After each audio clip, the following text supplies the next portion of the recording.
Bonjour et bienvenue sur le podcast de Plume de Doctorant. Le podcast dédié à l'actualité de la recherche autour des guerres mondiales. Je suis Guillaume Hiverneau. Je suis Charlotte Barnabé. Alors que l'historiographie de ces périodes est déjà abondante et que les livres les concernant inondent régulièrement les rayons de librairie, quels sont les travaux les plus récents et quels débats animent la recherche ? C'est ce à quoi nous essayons de répondre en rencontrant les chercheuses et chercheurs qui travaillent sur les guerres mondiales. Bonjour à toutes et à tous et bienvenue dans ce nouvel épisode de Plume de Doctorant. Alors aujourd'hui nous avons le plaisir de recevoir Vincent Bolneau, maître de conférences en histoire contemporaine à l'université de Caen, qui est aussi l'auteur d'une thèse « Maintenir l'ordre impérial en métropole, le service de contrôle et d'assistance en France des indigènes des colonies entre 1915 et 1945 ». Cette thèse, vous l'avez soutenue en 2022 sous la direction de Pierre Singaravelou.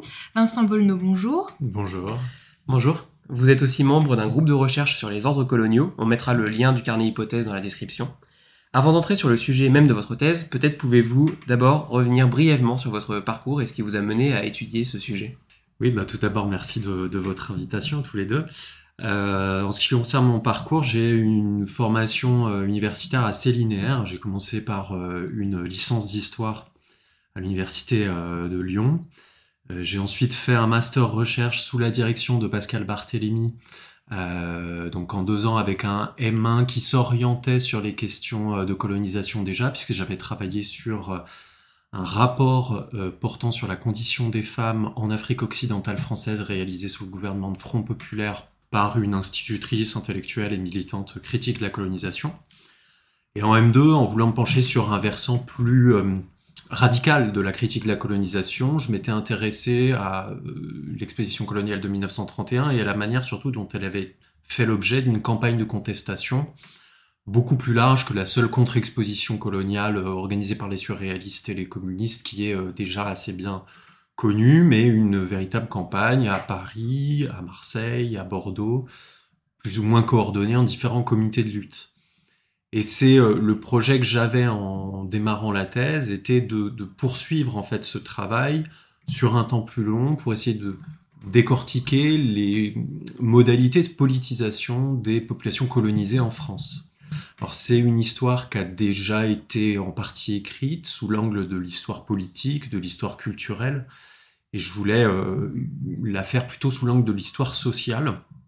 Néanmoins, en fait, pour faire cette histoire, les sources que l'on mobilise sont pour beaucoup des sources policières ou des sources issues du renseignement.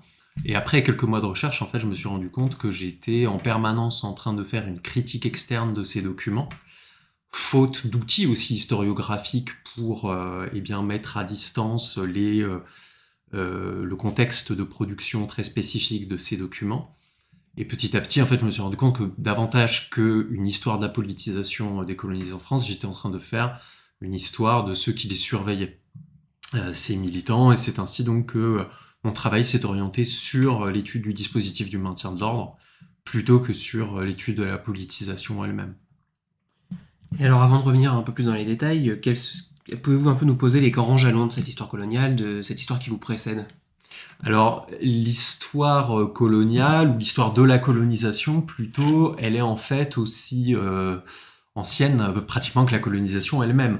Et elle commence avec des intellectuels, alors pas nécessairement historiens, plus généralement ethnographes, sociologues, mais aussi administrateurs coloniaux, les frontières entre ces univers étant à la fin du 19e siècle très poreuses, qui écrivent sur l'histoire des sociétés qui sont colonisées, l'histoire de la mise en place d'une administration coloniale aussi éventuellement, et tous ces écrits, tous ces premiers écrits sont regroupés ou regroupables dans la catégorie inventée par Valentin Yves Mudimbe, un philosophe congolais qui a écrit en 1988 The Invention of Africa.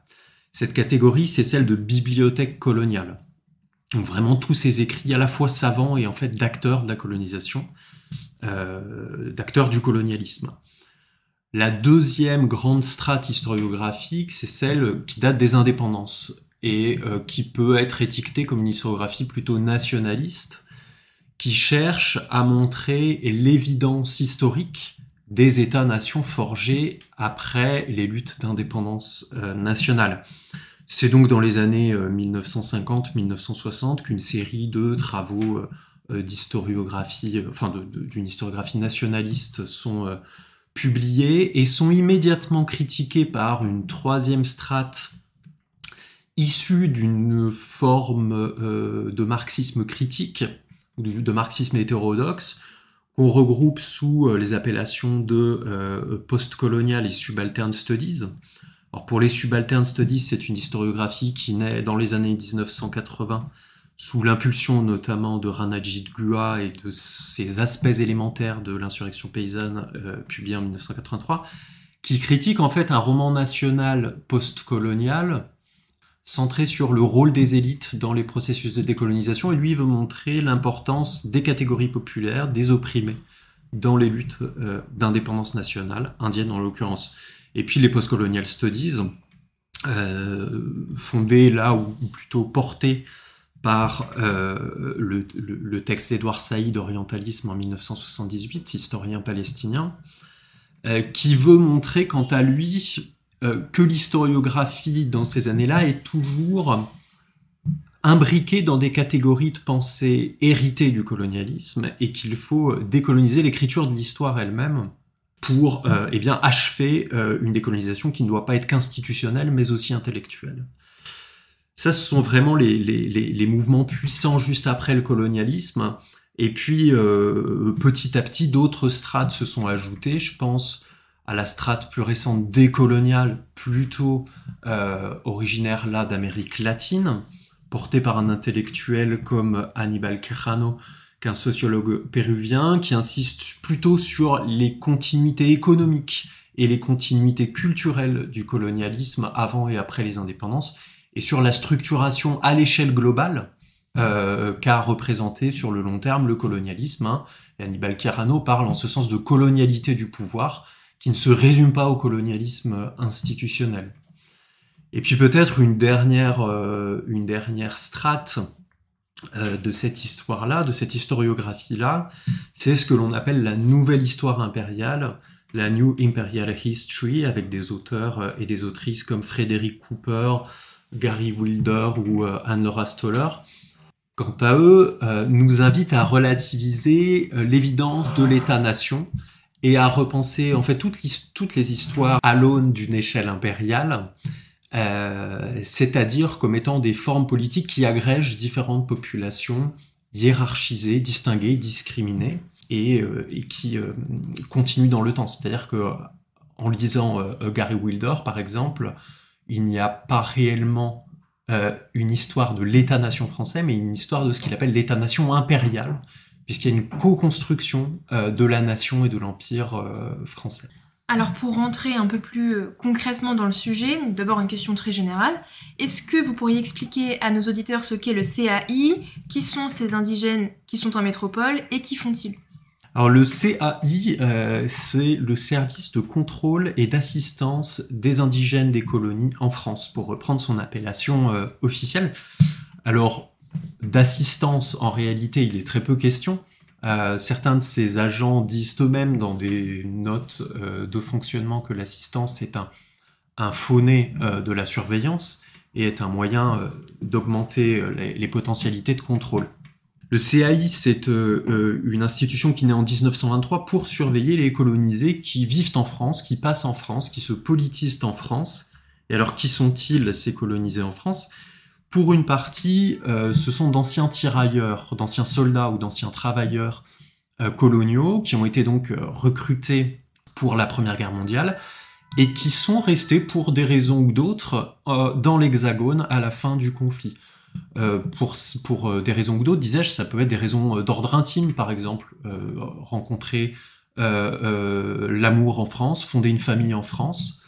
Ça peut être des raisons professionnelles, des raisons diverses et variées. Et puis à ces travailleurs et tirailleurs qui restent après la guerre s'ajoute une nouvelle immigration impériale après la Première Guerre mondiale qui se systématise, qui se régularise. On peut penser à des ouvriers, dockers, navigateurs, ouvriers de l'automobile plus tard. On peut penser aussi à des intellectuels qui viennent faire leurs études en France ou travaillé en France, instituteur, journaliste par exemple. Un nom pour illustrer ça très, très concrètement, c'est évidemment celui du futur Ho Chi Minh, Nguyen Ai Quoc, qui alors voyage énormément dans les années à partir de 1911, il a alors 21 ans, il traverse absolument tous les océans, il voyage en Angleterre, en Tunisie, en Amérique du Nord, au Portugal, en Afrique occidentale, bref, sur les routes mondialisées de l'époque. Et puis, vers 1919, semble-t-il, il s'installe à Paris, où il rencontre d'autres militants vietnamiens, avec lesquels eh bien, il va se politiser, il va militer, et écrire dès 1919, pendant la conférence de Versailles, il va écrire les revendications du peuple annamite adressées aux membres de cette conférence, en revendiquant les libertés républicaines et démocratiques pour les peuples colonisés. Donc c'est un exemple à la fois emblématique car très connu, et en même temps emblématique car c'est le premier dossier ouvert par ce qui sera ensuite le service de contrôle et d'assistance des indigènes en France. C'est le dossier numéro 1 des quelques 23 212 dossiers qui ont été ouverts par ce service. La transition est toute trouvée puisque vous nous parlez de dossiers, donc on imagine des liasses d'archives. Donc justement, pour travailler sur ce sujet, vous l'avez un petit peu évoqué tout à l'heure avec les ours policières, mais quels sont vos matériaux? Et pour reprendre le titre justement d'Anne-Laura Stoller, pouvez-vous nous plonger au cœur de l'archive coloniale? Oui, j'aime bien la métaphore d'Anne-Laura Stoller, puisque alors elle va un peu loin dans sa réflexion.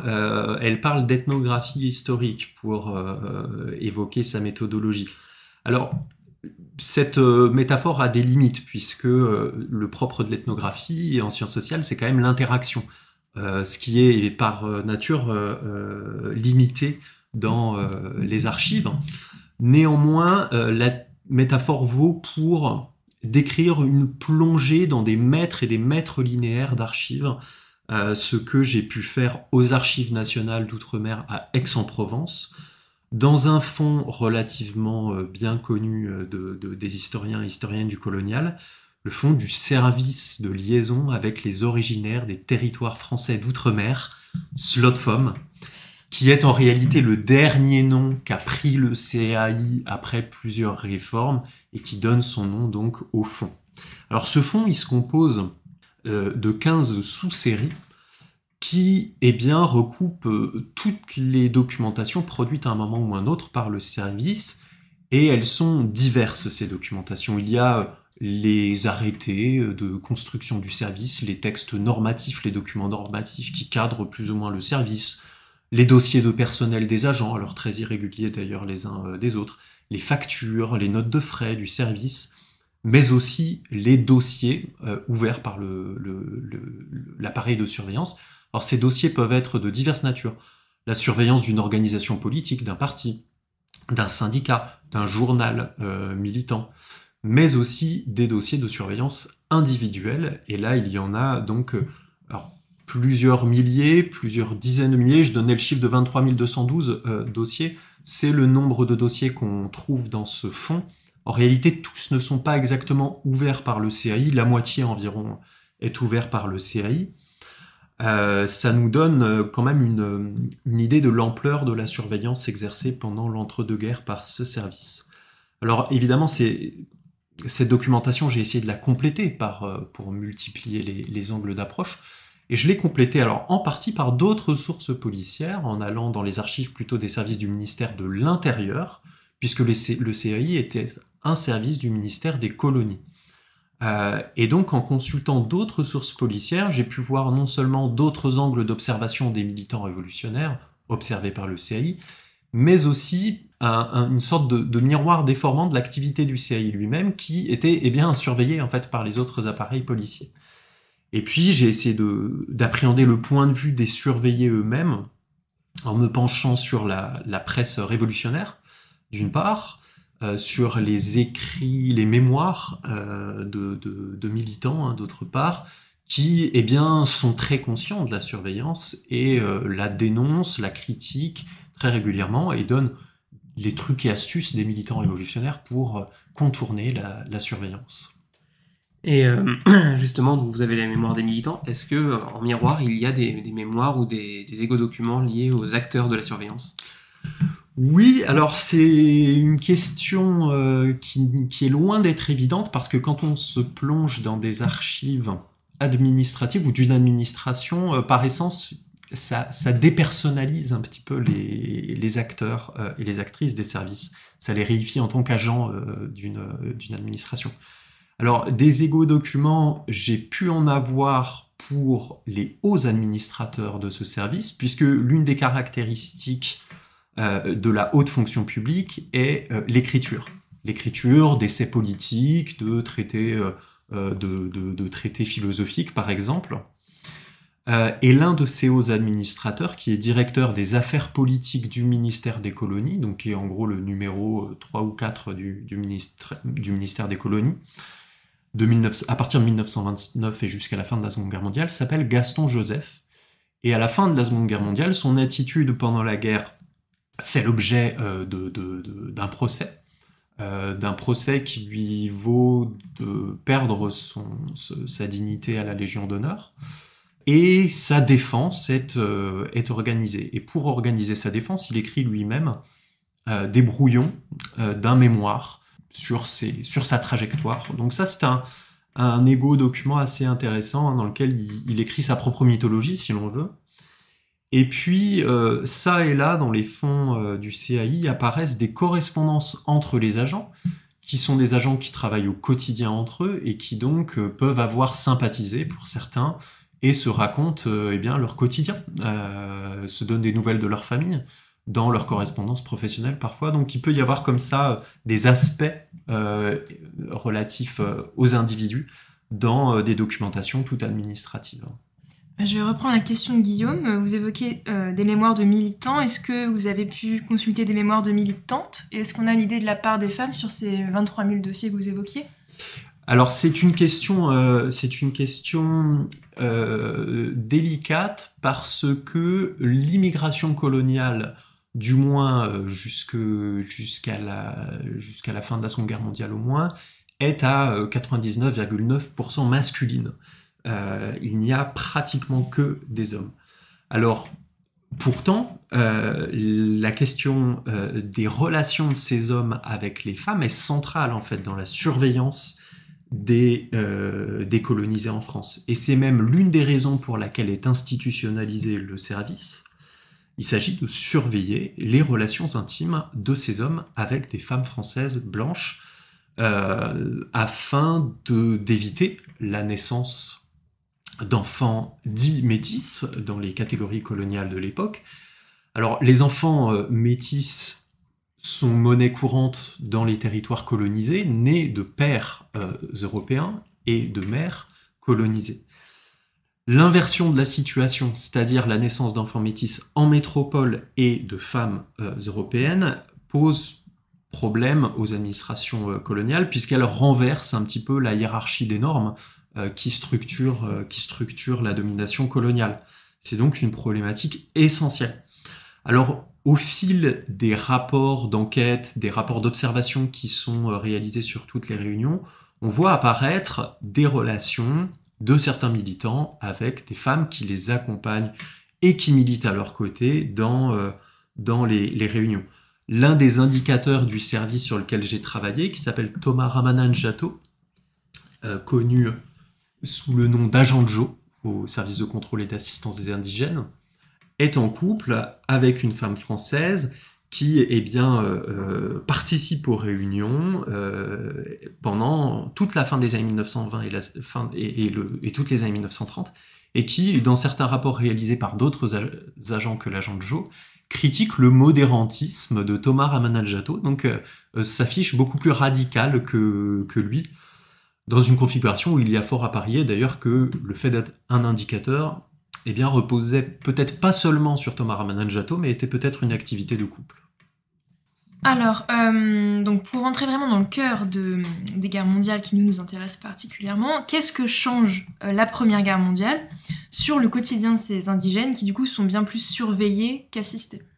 Oui, alors la Première Guerre mondiale, c'est là où tout commence, je dirais, c'est le point de départ de cette histoire. C'est d'ailleurs la borne chronologique de départ de mon travail, 1915, parce que, eh bien, pour la première fois, on a une arrivée massive de colonisés dans l'Hexagone, à la faveur de la Première Guerre mondiale et du recrutement, d'ailleurs bien souvent forcé, hein, je pense notamment à l'Indochine, de travailleurs et de tirailleurs. On a pendant la Première Guerre mondiale, les ordres de grandeur sont d'environ 50 000 travailleurs et 50 000 tirailleurs indochinois qui viennent en métropole. Et c'est à ce moment-là, dès 1915, que se pose pour les autorités coloniales l'enjeu du contrôle, l'enjeu de la surveillance, en des termes qui évoluent rapidement.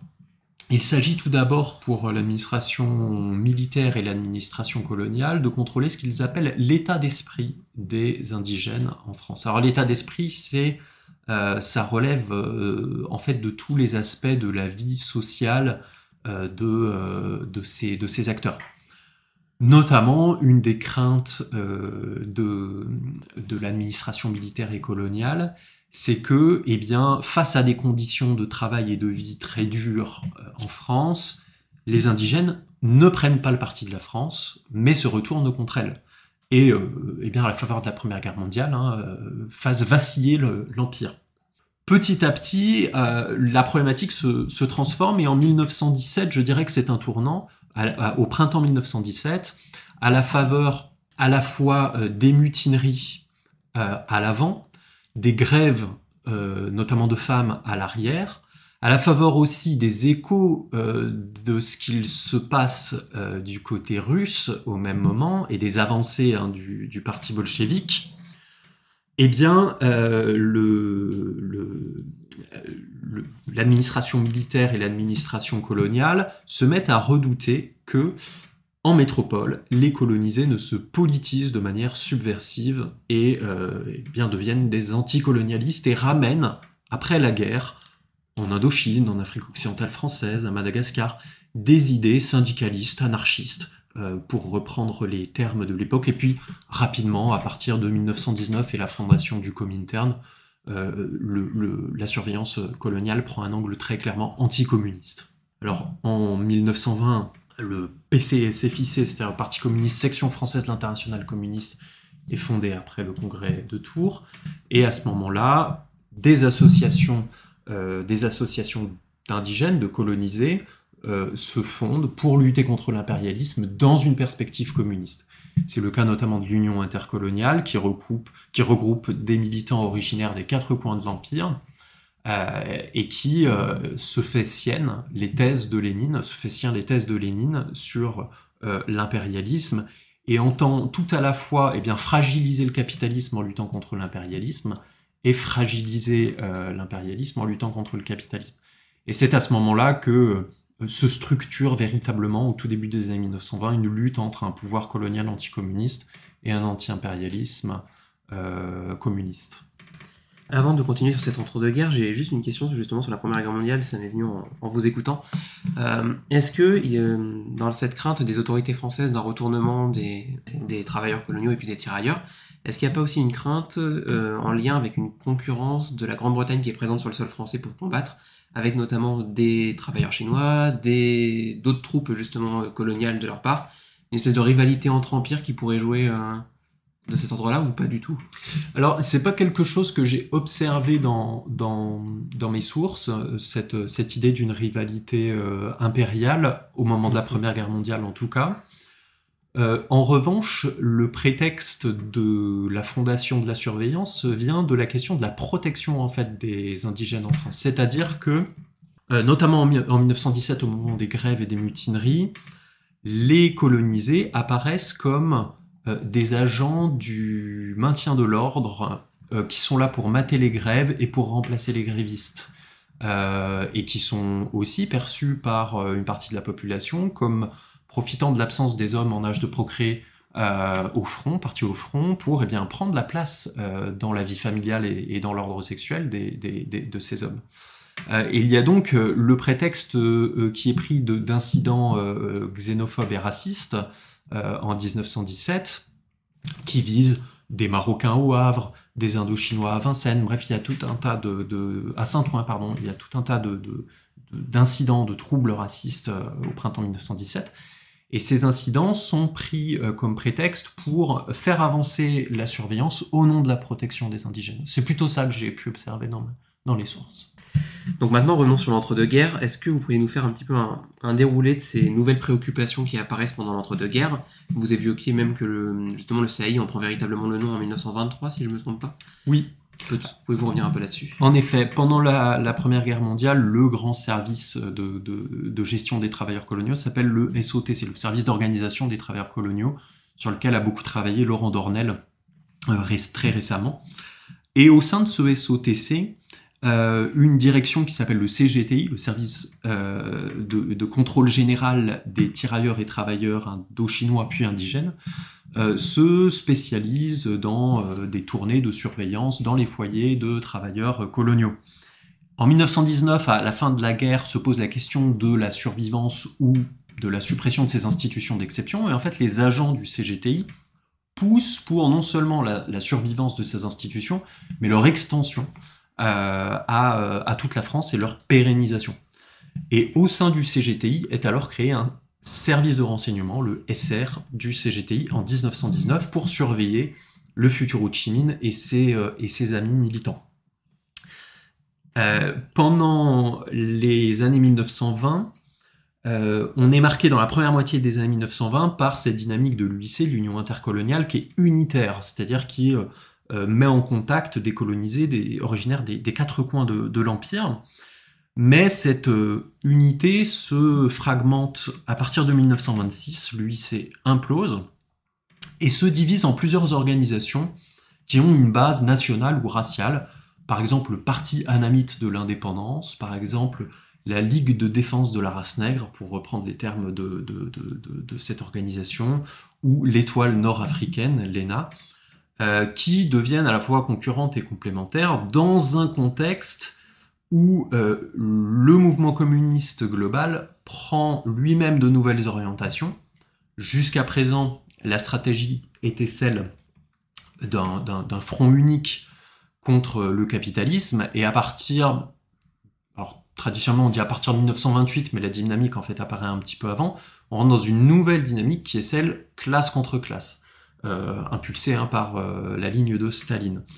La lutte pour l'indépendance nationale dans les pays colonisés en prend alors un coup, et la dynamique est plutôt au reflux à ce moment-là, puisque les mouvements d'indépendance nationale sont assimilés à des mouvements bourgeois dans le discours révolutionnaire, ou dans certains discours révolutionnaires, et par conséquent, la dynamique est plutôt au reflux, et à des campagnes moins coordonnées, plus diffuse, mais aussi moins prévisible, où il y a un turnover de militants important.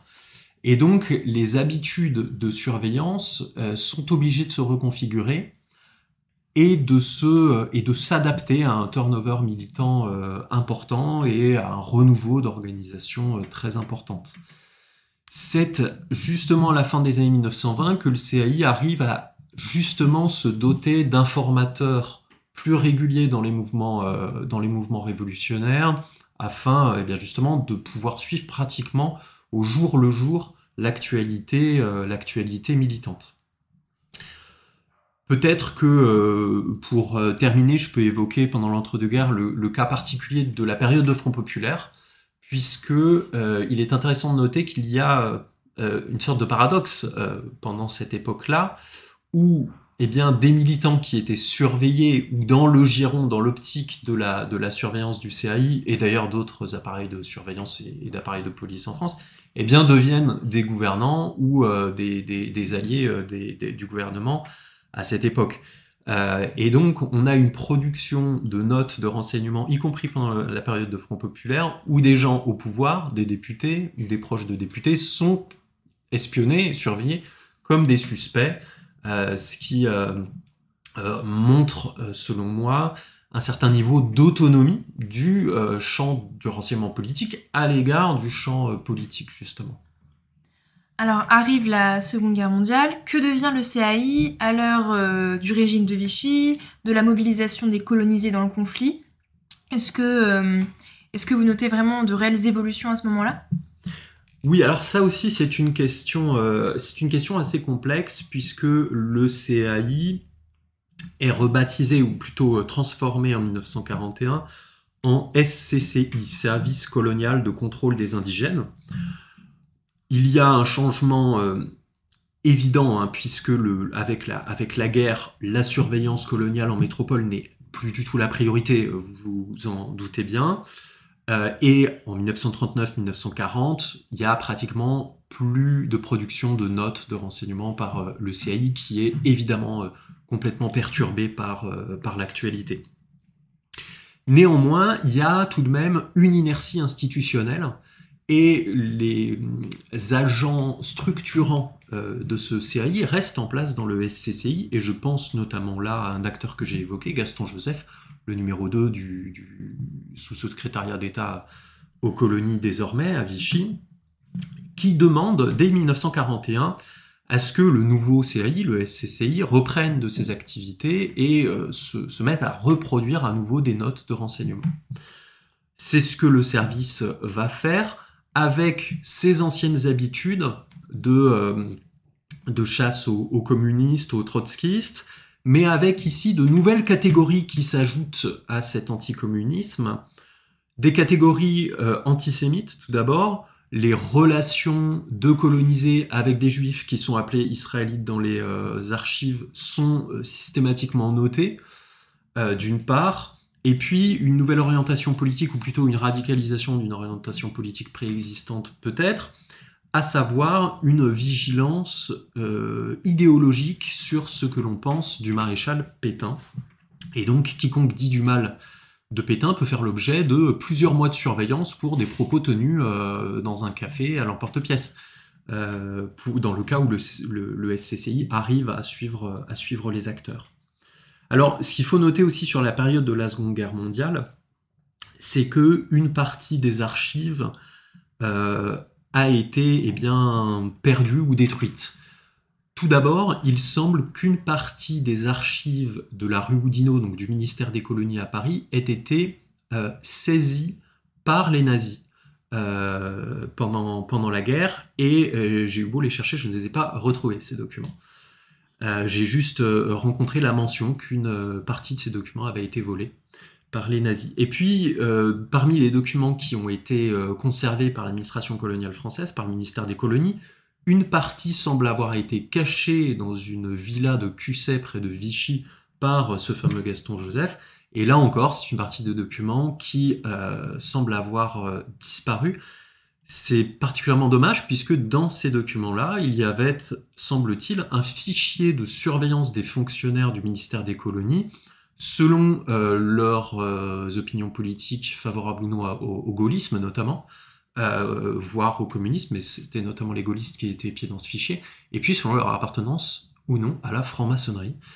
Donc c'est un fichier qui leur a été fort intéressant de retrouver et qui fait l'objet de la polémique sur la déchéance de la dignité à la Légion d'honneur de Gaston Joseph après la guerre, mais que malheureusement je n'ai pas pu consulter et retrouver.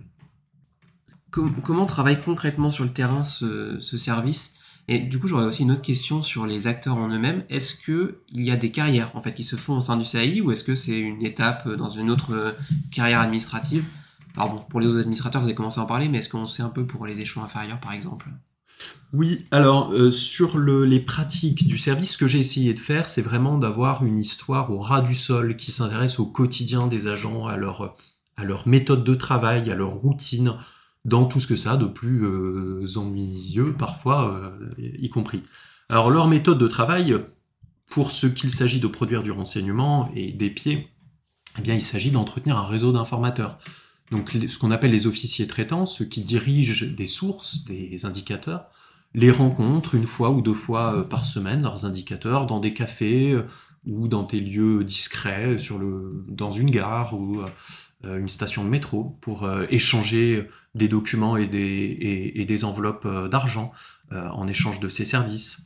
Donc ces entretiens, ces rencontres avec les informateurs sont une partie du service. Il s'agit de leur donner des consignes et de récupérer les témoignages. Ensuite, ces témoignages-là, il faut les traiter, en faire du renseignement. Concrètement, hein, les officiers traitants ou ces agents du ministère des colonies, eh bien, sélectionnent les informations qui leur semblent pertinentes, dictent au secrétaire dactylographe le contenu des rapports, anonymisent les rapports pour que l'on ne puisse pas connaître la source, et une fois par semaine ou une fois par mois, selon l'intensité de l'activité révolutionnaire et selon les objectifs du service, sont rédigées des notes de synthèse de plusieurs dizaines de pages qui sont ensuite envoyées au ministre de l'Intérieur, au ministre des Colonies, au ministre des Armées, aux gouverneurs généraux des colonies, pour les tenir informés de leur activité. Alors ces agents, en effet, ont des carrières, et quel que soit le niveau du service, c'est-à-dire des agents les plus hauts placés aux agents subalternes, y compris secrétaires dactylographes. Ce que j'ai cherché à montrer dans mon travail, c'est qu'ils peuvent se prévaloir de ce que j'appelle un capital impérial, au sens d'un capital social et culturel, et que ce capital, il peut avoir différentes formes. Il peut être, comme dirait Bourdieu, un capital incorporé, qui se manifeste notamment par la maîtrise d'une langue, d'un territoire sous domination française. Je pense notamment à des secrétaires dactylographes qui parlent le vietnamien, le lisent, sont capables aussi de traduire du français au vietnamien. Ce capital, il peut aussi être institutionnalisé par des diplômes, par des brevets. C'est le cas de brevets linguistiques, c'est aussi le cas de diplômes de l'école coloniale, qui est une école de formation d'administrateurs coloniaux. Pour ce qui concerne les agents traitants des sources, pour la plupart, il s'agit d'officiers qui sont en réalité des agents des services civils de l'Indochine, ou des services civils de l'Afrique équatoriale française, de l'Afrique occidentale française ou de Madagascar, et qui sont en congé administratif en France pendant 1 an, pendant 2 ans. Ce qui fait qu'il y a un turnover du personnel très important dans le service. Il ne peut rester ce personnel que 12, 18 ou 24 mois, le temps de sa présence dans l'Hexagone, avant de retourner dans son administration d'origine à la fin de ce détachement. Il y a donc un turnover important et une difficulté, une rareté pour le service à trouver ce personnel spécifique qui a ce capital impérial et ses compétences, ou ses supposées compétences. Je pense aux compétences linguistiques évidemment, mais aussi à ce qui relève dans la mentalité coloniale de la dite connaissance de la culture indigène, de la mentalité indigène, pour reprendre les catégories souvent employées. Donc ça a beau être un petit service qui compte simultanément peut-être une dizaine de fonctionnaires, c'est un service précaire qui fonctionne avec des contrats courts et des agents aux compétences et aux capitaux rares. Et du coup, qu'est-ce qu'il advient à ce service à la Libération ? Alors c'est là où la rupture est très importante. C'est à la Libération que j'arrête, moi, mon étude. Néanmoins, j'ai quelques jalons. Ici, l'administration du ministère des colonies connaît une véritable épuration, me semble-t-il, à la fin de la Seconde Guerre mondiale, à la Libération. En témoigne le procès fait à Gaston Joseph. Le service colonial de contrôle des indigènes, le SCCI, de la Deuxième Guerre mondiale, est ici transformé à nouveau en SLOTFOM, le fameux service de liaison avec les originaires des territoires français d'outre-mer, qui est vraiment modifié à ce moment-là, à la faveur du début de la guerre d'indépendance nationale en Indochine, ou au Vietnam, au Laos et au Cambodge. Ce SLOTFOM, ça devient vraiment ici un service de contre-intelligence militaire ou de contre-renseignement militaire qui fonctionne avec de véritables agents secrets formés aux techniques du renseignement, à l'infiltration des milieux révolutionnaires, etc. Ça devient aussi un service encore plus petit, qui repose sur 4, 5, 6 agents, et surtout qui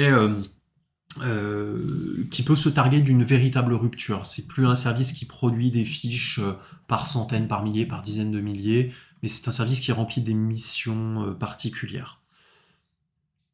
Et surtout, la personne qui structure ce nouveau service s'appelle Georges Tajasque. C'était un proche de Gaston Joseph. En revanche, lui, il a véritablement des brevets d'activité dans la résistance et d'avoir donné des informations substantielles au service de renseignement interallié. Et donc, il a, lui, pour le coup, un capital de résistance qui lui permet fonder un service sur des bases irréprochables du point de vue de l'histoire récente en 1945.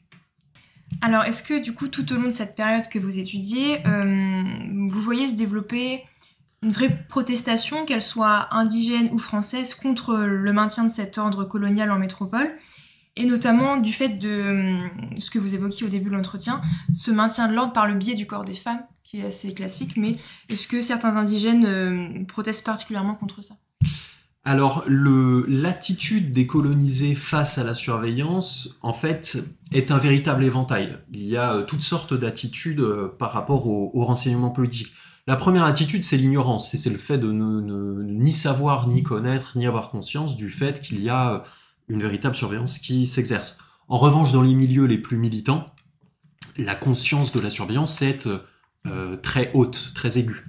Et là, se déploie tout un arc stratégique qui va parfois de la résignation, et de dire que de toute façon on ne peut pas échapper au panoptique de la surveillance, à l'affrontement frontal, c'est-à-dire tenter de faire du contre-renseignement, d'aller pénétrer les institutions du renseignement, d'aller déjouer les plans des institutions du renseignement, en passant par une prudence qui pourrait être déroutante pour les institutions du renseignement. Je pense à l'utilisation de pseudonymes, au fait d'éviter à tout prix de parler français, au fait de changer d'adresse régulièrement, au fait de crypter les communications entre militants. Donc il y a tout cet éventail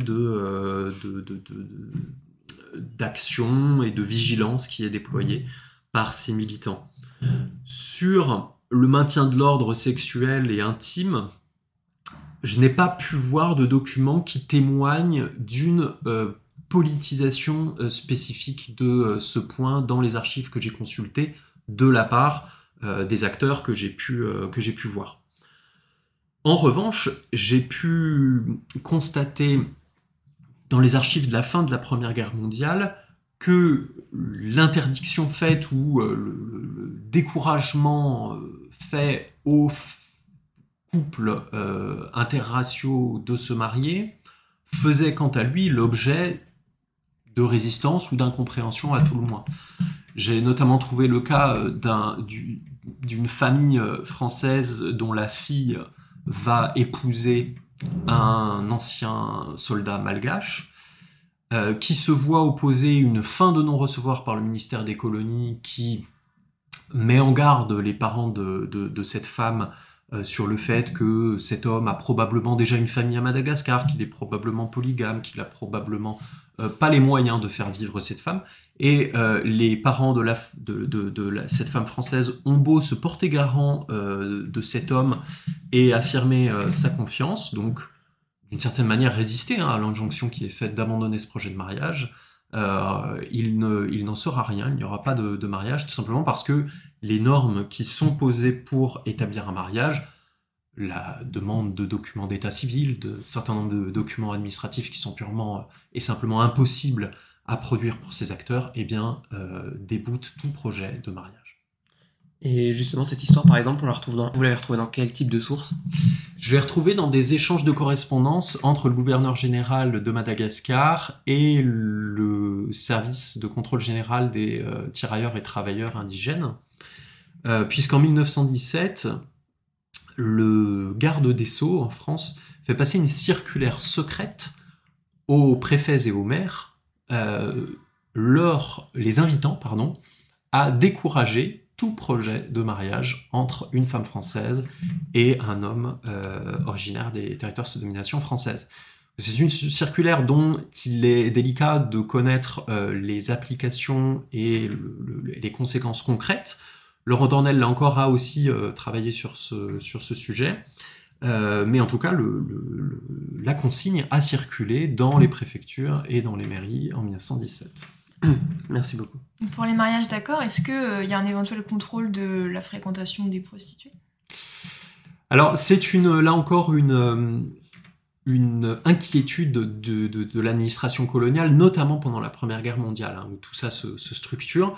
La correspondance des tirailleurs et des travailleurs colonisés fait l'objet d'une surveillance appuyée. Il y a notamment un bureau de censure, en fait, qui s'installe à Marseille.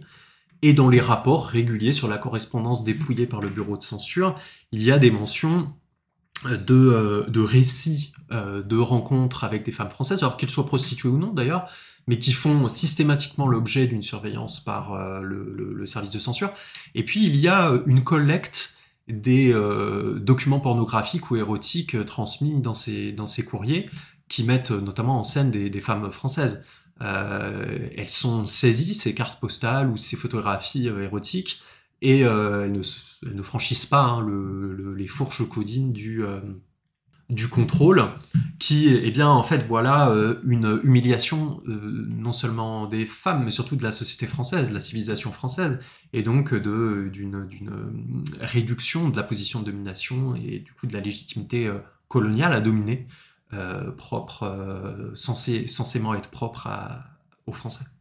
Et alors, question qui se pose pour une thèse aussi riche, quand on l'a terminée, est-ce qu'on projette de la publier ? Alors, merci pour cette question. Oui, on projette de la publier, on projette et on y travaille. Ça devrait être transformé en livre d'ici l'année prochaine. Je vous en tiendrai bien évidemment informé. Alors, ce qui est difficile dans la transformation de ce travail en livre, c'est qu'il faut sacrifier certains aspects, parce que pour des raisons de volume, tout d'abord, et puis pour des raisons de cohérence et je pense d'efficacité dans l'écriture, pour guider par la main les lecteurs et les lectrices sur un angle spécifique de ce travail et pas multiplier les approches et les thématiques abordées, ce qui a été plutôt le cas dans la thèse. Ce que je vais essayer de mettre en avant dans le livre, c'est véritablement la relation entre surveillants et surveillés, cette interaction-là, et notamment en entrant alors, à la fois par les carrières des administrateurs et leurs pratiques, mais aussi en me penchant de façon très minutieuse sur la figure des indicateurs du service, de ceux qui donnent des renseignements pour une raison ou pour une autre, en viennent à devenir des mouchards pour le service de contrôle et d'assistance des indigènes, en essayant non seulement de voir les raisons qui les animent, mais en essayant d'analyser véritablement la nature de cette fonction dans l'échelle de la domination coloniale. À quoi servent-ils ? Quelle est leur position individuelle et quel rôle structurel jouent-ils ? Il va donc falloir suivre avec attention les publications 2025 pour en savoir plus. Et donc, à part cette publication qui doit déjà être un immense travail, en plus du travail universitaire, avez-vous d'autres projets de recherche, un nouveau projet de recherche peut-être ? Oui, alors... Si ce n'est pas confidentiel. C'est pas quelque chose qui est pour l'instant déjà extrêmement bien né, mais qui est plutôt en gestation. Mais dans la continuité de ce travail, je souhaiterais continuer à travailler avec les outils de la sociologie de l'immigration et de l'histoire impériale pour décortiquer la France hexagonale comme un territoire d'entrée et de sortie en provenance de et à destination de l'Empire, en me penchant notamment sur les services d'administration des ports, d'administration coloniale des ports en France dans la première moitié du XXe siècle, et en étudiant, en me penchant aussi un peu sérieusement sur les textes normatifs qui cadrent en fait les possibilités ou l'impossibilité de migrer pour les coloniser. Ce qui existe déjà en partie, il y a déjà des travaux sur cette thématique en général, mais pas encore sur véritablement les normes et les services coloniaux des ports qui se chargeaient concrètement, matériellement, de l'immigration et de l'émigration coloniale. Merci beaucoup. Eh bien, il nous reste à vous remercier d'avoir accepté ce podcast. Merci encore pour votre invitation. Nous vous remercions d'avoir écouté ce podcast réalisé par les doctorants en Seconde Guerre mondiale du laboratoire Istémé de l'Université de Caen. Si vous l'avez aimé, n'hésitez pas à partager. Nous vous retrouvons le mois prochain pour un prochain épisode.